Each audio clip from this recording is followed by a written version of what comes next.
Hai Smart Traders and Investor, kembali lagi bersama saya Kadek Mertayasa di channel Yuk Nabung Saham.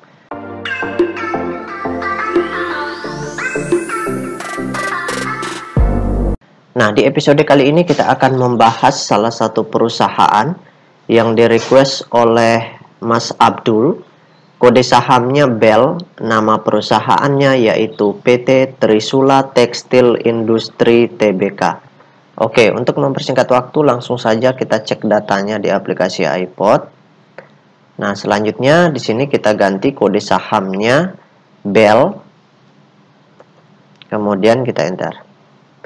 Nah, kalau kita lihat grafiknya, perusahaan ini pernah menyentuh ke harga tertinggi di harga Rp660 per lembar, kemudian terendahnya di harga Rp57 per lembar.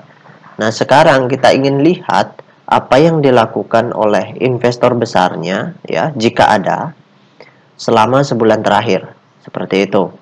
Apakah mereka akumulasi atau mereka distribusi, seperti itu. Dan siapa-siapa saja pemilik terbesarnya.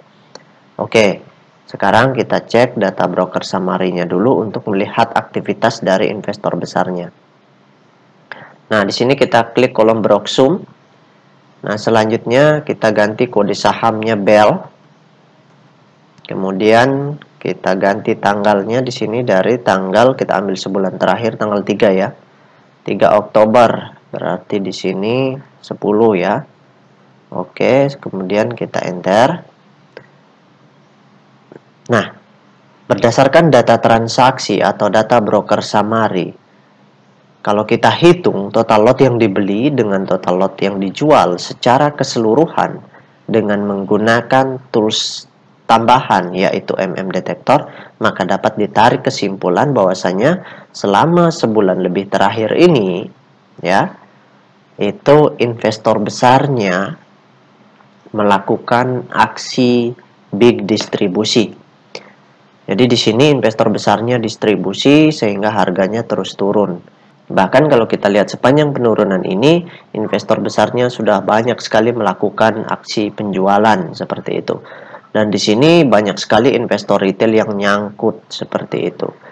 Nah, kita ingin lihat apakah investor besarnya akan akumulasi nantinya, ada kepentingannya atau tidak gitu. Kita ingin lihat melalui data-data yang Pak Guru sudah siapkan. Oke, sekarang kita tutup dulu data broker summary-nya. Nah, selanjutnya bagi rekan-rekan investor yang ingin bertanya atau yang ingin request seputaran saham-saham yang sedang dimiliki atau yang sedang dipantau, silakan komen di kolom komentar. Nah, berdasarkan hasil riset yang Pak Guru lakukan dengan mengumpulkan data-data dari SRO Bursa Efek Indonesia dan data-data dari sebagian sekuritas, maka dapat ditarik kesimpulan bahwasanya perusahaan PT Trisula Tekstil Industri ini 100% sahamnya telah dicetak dalam bentuk scriptless. Nah, dari 100% yang beredar di publik, ternyata kepemilikan investor besarnya di sini kategorinya sangat besar, yaitu 83,8%. Nah, pemegang terbesarnya itu ada dua investor. Yang pertama investor institusi, yaitu PT Trisula. Kemudian yang kedua juga investor institusi, yaitu Hainan Investment ya, seperti itu. Nah, namun pemegang terbesarnya adalah PT Trisula.